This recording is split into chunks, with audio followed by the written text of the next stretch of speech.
श्रोता प्रेमियों, मैं राम सागर शास्त्री आप लोगों के समक्ष एक प्रसंग रखने जा रहा हूं, नारद के पूर्व जन्म की कथा। देखिए, एक बार गंधर्व लोक में उपबरहण नाम का एक गंधर्व उत्पन्न हुआ, जो बड़ा सुंदर और गान विद्या में प्रवीण था। उसे अपने रूप और गान विद्या पर बड़ा अभिमान था।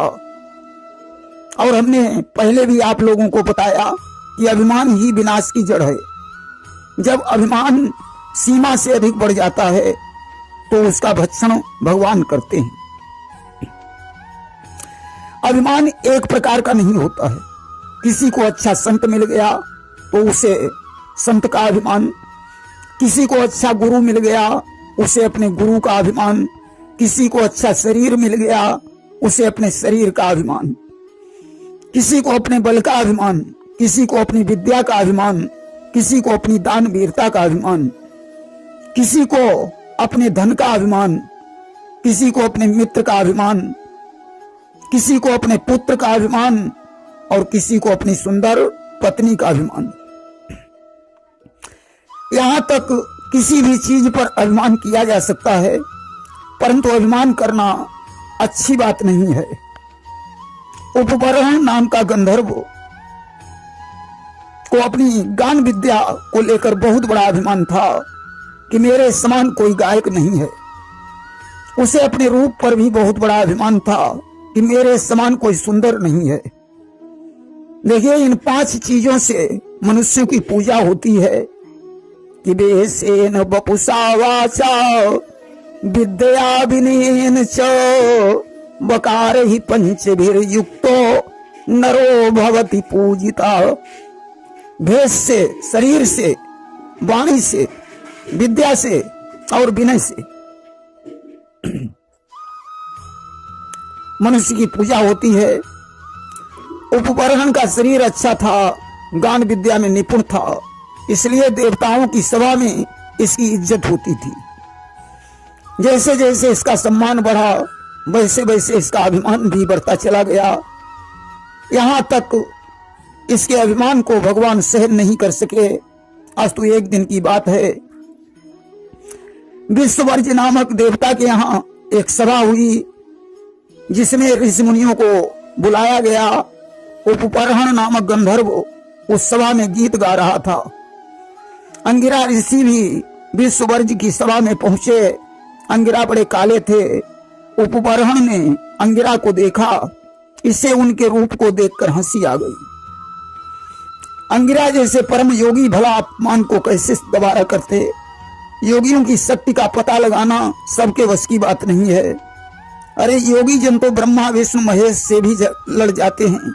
लिखा है कि लड़ते हैं योगी जन विष्णु से विरंच से भी, अड़ते अकड़ते हैं विश्व दंडकारी से। सृष्टि उलट देते हैं, दृष्टि पलट देते हैं, दृष्टि कर दिखाते हैं नरपति भिखारी से। योगी जन तो सृष्टि को भी उलट सकते हैं, वर्षा को रोक सकते हैं, भिखारी को राजा बना सकते हैं। अवंजलि के जल ही में काजल की जल जाभा, कर दें करा दें कहो सीत चिनगारी से। और मक्कर के चक्कर में पड़ियो सभी से, पर टक्कर न लीजे तात एक जटाधारी से। योगी जन अंजलि के जल से चिनगारी को ठंडा कर देते हैं, इसलिए सभी से टकराओ मगर एक जटाधारी से टकराने की कोशिश नहीं करनी चाहिए। कि रवि की आभा ठंडी कर दे, वह एक अंजलि का जल है।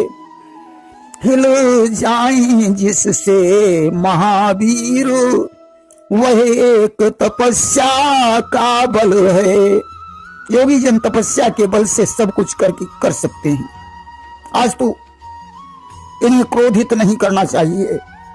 आज अपनी सुंदरता के अभिमान में आकर उपबरहण ने अंगिरा की हंसी की, उन्हें क्रोध आ गया, श्राप दे दिया।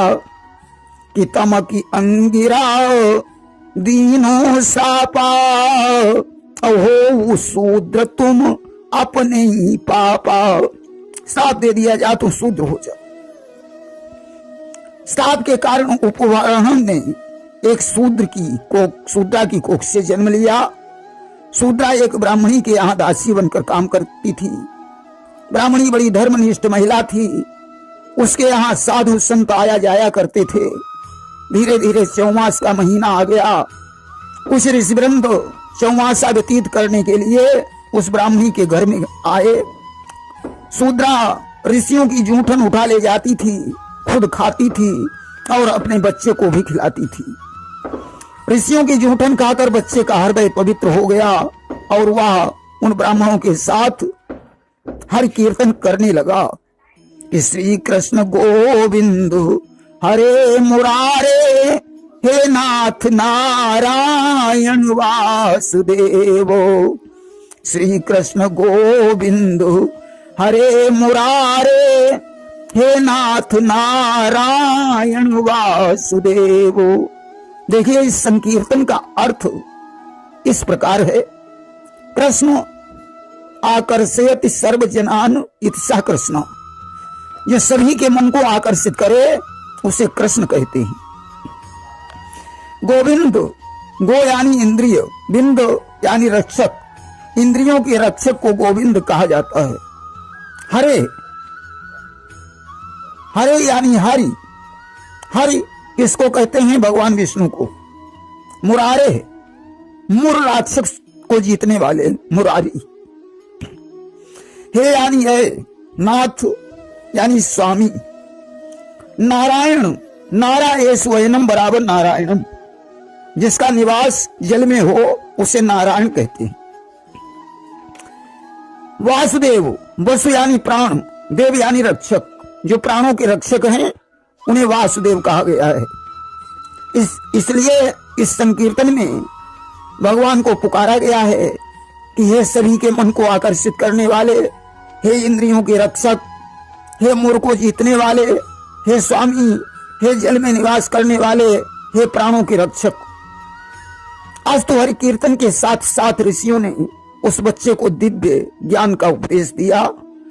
धीरे धीरे चौमास आज समाप्त हो गया और ऋषिवृंद वहां से चले गए। उस बच्चे की अवस्था उस समय सिर्फ 5 वर्ष की थी। एक दिन की बात है, अंधेरी रात थी। बच्चे की माँ गाय दोहने के लिए गई। दैव योग से वहां एक सर्प आ गया। सर्प ने शूद्रा को काट लिया, उसकी मृत्यु हो गई। बच्चा ऋषियों के उपदेश से विरक्त बनी ही चुका था। तब वह भगवान के भजन में व्यस्त हो गया। एक दिन की बात है, घूमते घूमते वह बच्चा निर्जन वन में पहुंचा। वहां एक पीपल का वृक्ष देखा, उसके नीचे आसन लगाकर बैठ गया। भगवान का सुंदर गीत गाने लगा कि कभी भूले से भी दर्शन मेरे सरकार हो जाता, मैं चरणों में लिपट जाता, गले का हार हो जाता। छुपे हो व्यर्थ हृदय में निकल कर सामने आओ, तुम्हारा पर्दा हट जाता, हमें दीदार हो जाता। आज भगवान उस बच्चे के हृदय में प्रकट हो गए। बच्चा अंदर ही अंदर उनका दर्शन करने लगा। जैसे ही भगवान अंतर्ध्यान हुए, बच्चे ने आंखें खोली। अब तो चारों तरफ पागलों की भांति भगवान को खोजने लगा। उस समय आकाशवाणी हुई, वत्स, अब तुम इस जन्म में मेरा दर्शन नहीं पा सकते हो। अब इस देह को छोड़कर तुम्हारा जन्म पितामह ब्रह्मा के मन से होगा। तुम्हारे वचन कभी झूठे नहीं होंगे, इसलिए संसार में तुम्हें लोग नारद कहेंगे। जब तुम नारद बनोगे तभी हमारे दर्शन हो सकेंगे। आकाशवाणी सुनकर वह बच्चा प्रेम की तरंगों में झूमने लगा और उसका पार्थिव शरीर छूट गया। सृष्टि के समय उस बच्चे ने ब्रह्मा जी के मन से जन्म लिया। देवताओं ने दिव्य वीणा प्रदान की, जिसे बजाकर नारायण का कीर्तन करने लगा। बच्चे का नाम देवर्षि नारद पड़ गया। एक दिन की बात है, देवर्षि नारद अपने पिता ब्रह्मा से मिलने के लिए गए। ब्रह्मा जी उस समय नारायण के ध्यान में मग्न थे। नारद ने उनका ध्यान भंग किया। ब्रह्मा ने आंखें खोली। नारद ने उन्हें प्रणाम किया। ब्रह्मा ने आशीर्वाद दिया। नारद ने कहा, पिताजी, आप तो मकड़ी के जाले की तरह सृष्टि का सृजन करते हैं और उसी तरह लय करते हैं, फिर आप किसका ध्यान कर रहे हैं? क्या कोई आपसे भी बड़ा है? ब्रह्मा ने कहा, हाँ वत्स, मैं नारायण का ध्यान कर रहा हूं, वे मुझसे भी बड़े हैं। आओ मैं तुम्हें नारायण के मुख से सुने हुए 4 श्लोक सुनाता हूं। ब्रह्मा जी ने पहला श्लोक सुनाया कि आमेवास्मेवाग्रे नान्यद्यत् सद सत परम पंचादहम यदे तच्च यो वशिष्येत सोऽस्म्यहम्।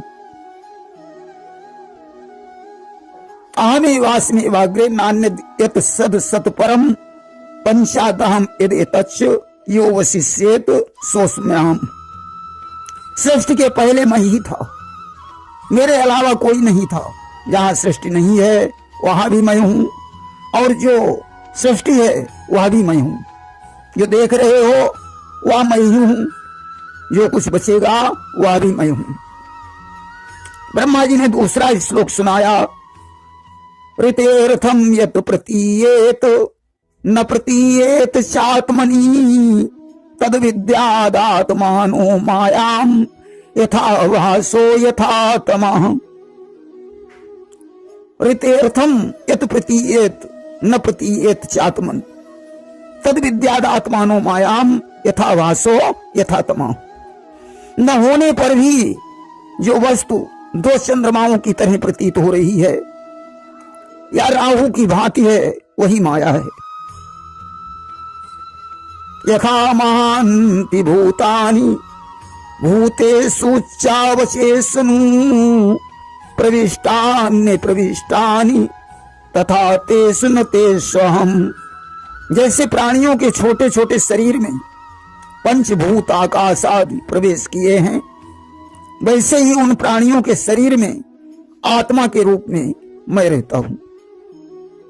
ब्रह्मा जी ने चौथा श्लोक सुनाया, ये तावदेव जिज्ञास्यम् तत्व जिज्ञासुनात्मनः अन्वय व्यतिरेकाभ्याम यतो स्यात् सर्वत्र सर्वदा। केतावदेव जिज्ञास्यम् तत्व जिज्ञासुनात्मनः अन्वय व्यतिरेकाभ्याम यतो स्यात् सर्वत्र सर्वदा। या ब्रह्म है या ब्रह्म नहीं है, या यही ब्रह्म है। इसका निर्णय यही है कि सर्वातीत सर्वस्वरूप भगवान सर्वदा और सर्वत्र स्थित हैं। आत्मा और परमात्मा का तत्व इसी से जाना जा सकता है। नारद जी ने 4 श्लोकों को कंठस्थ कर लिया।